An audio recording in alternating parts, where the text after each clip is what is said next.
L'euro qui plonge, la liberté américaine en guest star et une rivière en or près de Turin, voici le nouveau sommaire de l'Hebdor, la revue de presse hebdomadaire du groupe Au Coffre. Un tour de l'actualité en 5 minutes chrono pour vous permettre de bien identifier les enjeux du moment en France et dans le monde afin de gérer au mieux votre portefeuille de métaux précieux.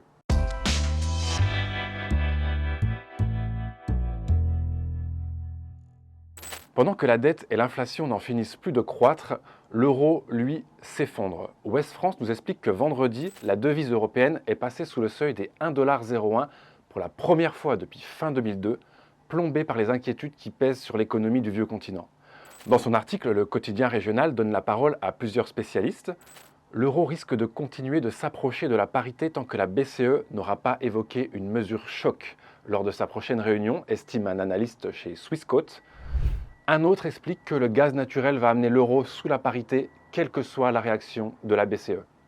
Pour prolonger la réflexion, dans son article paru dans le blog Élucide, l'euro au plus bas depuis 20 ans, Olivier Berruyer se demande si l'on va vers la fin de l'euro, vers une explosion de la monnaie unique.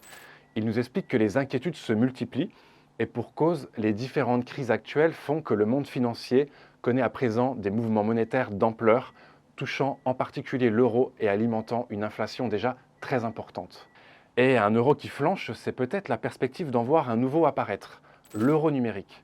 Dans un édito paru dans le journal La Tribune, Victor Varem, économiste au Centre de politique européenne, explique que la BCE travaille sur un projet d'euro numérique. Les monnaies numériques de banque centrale sont des moyens de paiement innovants pour les transactions de gros et de détail qui peuvent recourir à des technologies telles que la blockchain, explique-t-il. Pour plus de détails, je vous invite à aller lire ce papier de Victor Varem qui nous annonce notamment que ce projet d'euro numérique pourrait voir le jour en 2025.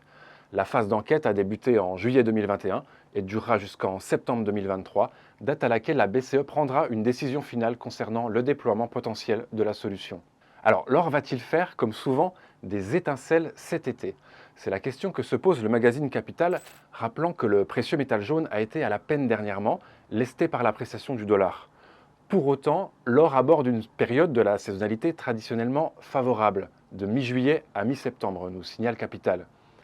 Et pour continuer sur l'actualité des métaux précieux, sachez que, comme nous l'apprend le Sydney Morning Herald, la Banque centrale du Zimbabwe a déclaré qu'elle commencerait à vendre des pièces d'or ce mois-ci pour maîtriser l'inflation galopante qui a considérablement affaibli sa monnaie. La chronique Agora nous retrace cette semaine l'histoire durable de l'or en tant que monnaie saine et les raisons pour lesquelles il est préférable aux faux billets éphémères. Et puisque l'on parle de l'or, c'est l'occasion de nous arrêter quelques secondes sur l'histoire des Liberty, ces pièces d'or américaines remarquables avec cet article du blog L'or et l'argent. Pièces d'or extrêmement symboliques outre-Atlantique, les Liberty tirent leurs racines de la ruée vers l'or et symbolisent la dynamique d'une nation naissante que sont les États-Unis. Elles sont aussi l'expression des envies de liberté, de souveraineté, de réussite économique et d'influence des États-Unis. Intéressantes pour l'investissement, les pièces d'or Liberty sont mises en avant sur Au Coffre lors de ce mois de juillet avec le pack Independence Day dont le lien est en description de cette vidéo. Argent, platine, palladium, comment investir dans ces trois métaux précieux? C'est la question que se pose le site Boursorama. Eh bien Boursorama, la réponse est très facile si vous voulez acheter des métaux précieux comme l'or, l'argent, le palladium ou le platine en physique.